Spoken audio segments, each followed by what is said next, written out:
भक्ति करो जो श्याम के चरणों में प्रीति हो जाए, प्रेम हो जाए और जीवन धन्य हो जाए। ऐसी भक्ति करो।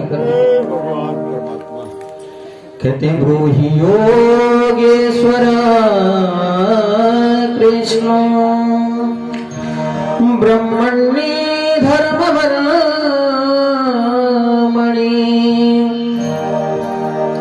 भगवान ब्रूहि योगेश्वर श्री कृष्ण के जाने के पश्चात धर्म भागवत के शरण में आकर के स्थित हो गए। भगवान श्री सूत जी महाराज सोनकादियों से कह रहे हैं कि भागवत में आकर के धर्म स्थित हो गया। लेकिन सोनकादियों ने एक प्रश्न और कर दिया।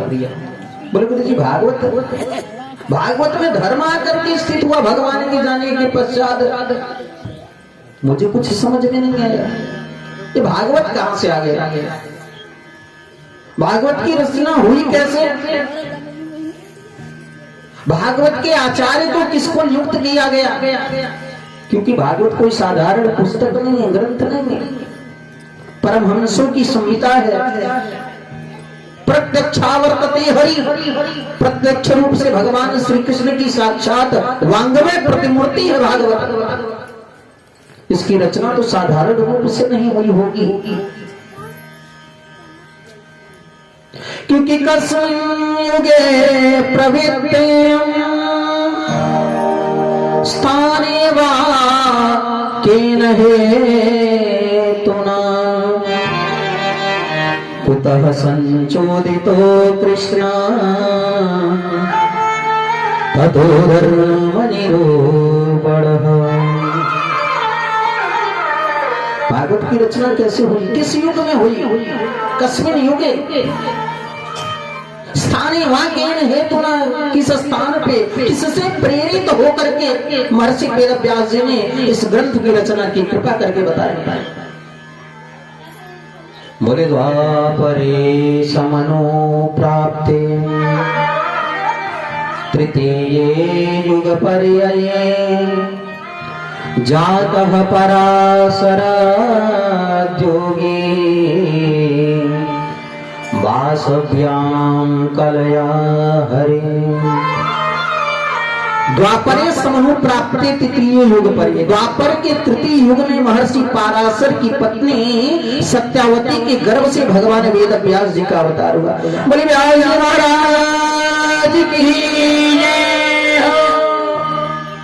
व्यास जी का जब जन्म हुआ, व्यास जी ने अपने जीवन पर्यंत में ढेर सारे ग्रंथ का रचना की, बहुत सारे ग्रंथ लिखे। एक वेद ऋग वेद को 4 भागों में विभाजित कर दिया, 4 वेद बना दिए। सामवेद, यजुर्वेद, अथर्ववेद, ऋग्वेद तो था ही। 4 भागों में परिणित कर दिए वेद को। इतने बड़े प्रकांड विद्वान ज्ञानी हुए।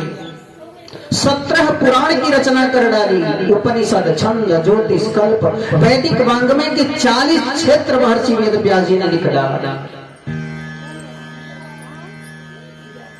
लेकिन वेद व्यास जी को कुछ असंतुष्टि सा है कि मैंने सब कुछ लिखा लेकिन कृष्ण की कथा लिखा नहीं। व्यास जी महाराज के ही पुत्र हैं भगवान श्री सुखदेव जी। सुखदेव जी के जन्म के बारे में मैंने आपको बताया था कि जन्म लेते ही वैराग्य हुआ, पिता की बात को भी नहीं सुने, माँ का दर्शन भी नहीं किया और जन्म लेते ही जंगल में चले गए। व्यास जी सम्यक प्रास नामक आश्रम पे बड़े खिन्न रूप से बैठे हुए हैं कि मैंने कृष्ण की कथा नहीं लिखी। मनुष्यों के मुक्ति का कोई मैंने साधन नहीं बनाया जिससे लोगों का कल्याण हो सके। देवर्षि नारद जा रहे थे, व्यास जी को खिन्न रूप से देख करके सम्यक प्रास नामक आश्रम पे पहुंचते हैं। व्यास जी को प्रणाम किए।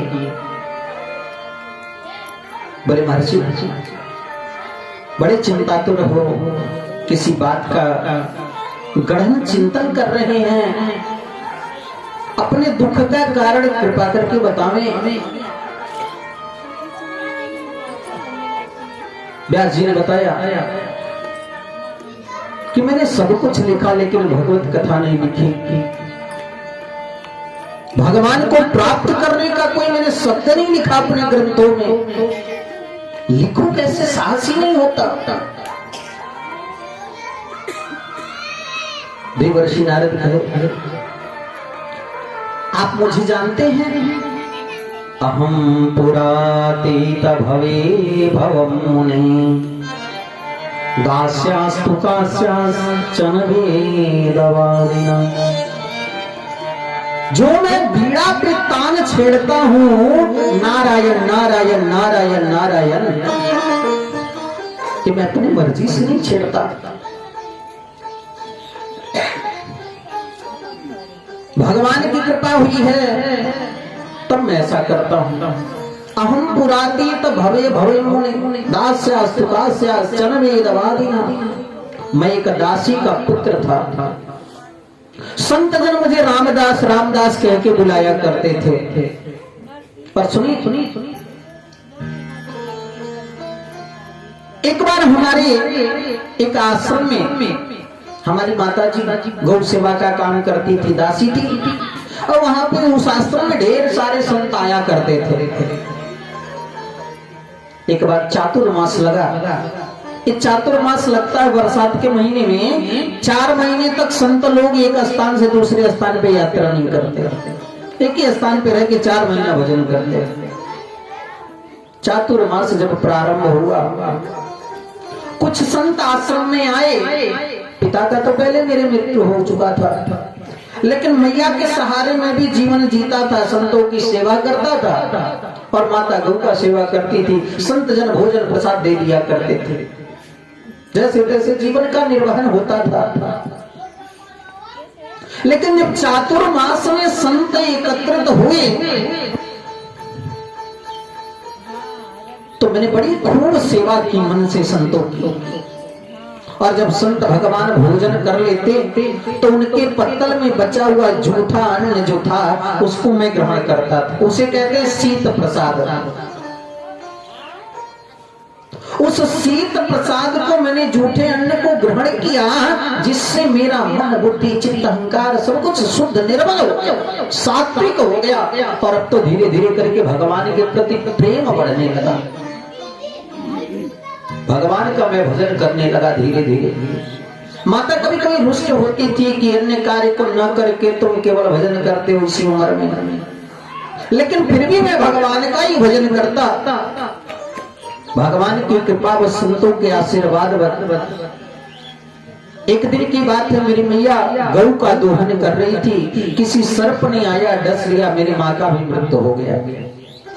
प्यार से बोले जय श्री कृष्ण, जय श्री कृष्ण। ऐसे थोड़ी बोलते जय श्री कृष्ण। इतने जोर से तो बोलो कि कम से कम हमको सुनाई दे। आप अपने बोल के अपने ही सुन लेते हो। अब सो रहे हो, आपकी जग रहे हो, ये हम कैसे जानेंगे? हम तो तभी जानेंगे जब आप जय श्री कृष्ण बोलोगे, मेरे तक आवाज आएगी, तब मैं जानूंगा कि आप सब जग रहे हो।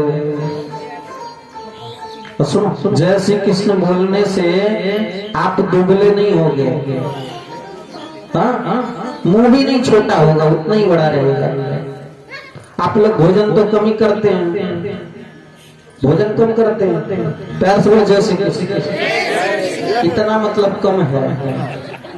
मैंने कल बताया था ना, आहारम दुगुण स्त्री नाम, आपसे आपकी अपेक्षा 2 गुना भोजन अधिक होता है माताओं का। हाँ, तो सुनो सुनो, आप सब हंस रहे हो, काम भी तो 4 गुना अधिक करती हैं। प्यार से बोले जय श्री कृष्ण। हम आपकी बुराई नहीं करेंगे, सदैव आपके ही पक्ष में रहेंगे, लेकिन एक बार बोल के चेष्टा करो, थोड़ा हमारा भी उत्साह बढ़ाओ। प्यार से बोले जय श्री कृष्ण। आपका साथ देने लायक वैसे भी नहीं, आपसे तेज तो आप ही लोग बोल रहे हैं।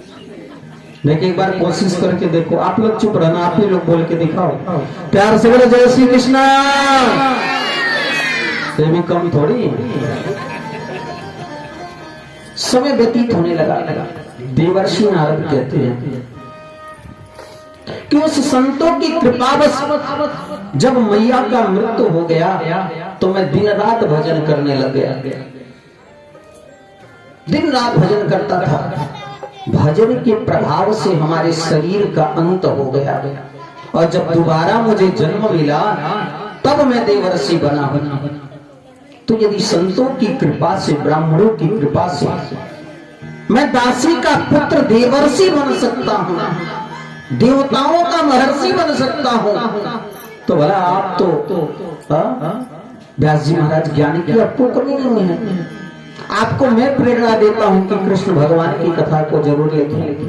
वेद व्यास जी ने सुंदर भागवत ग्रंथ की रचना की और अपने पुत्र भगवान श्री सुखदेव जी को इस ग्रंथ का आचार्य बनाए। बोले श्री सुखदेव जी महाराज की जय हो। सूत जी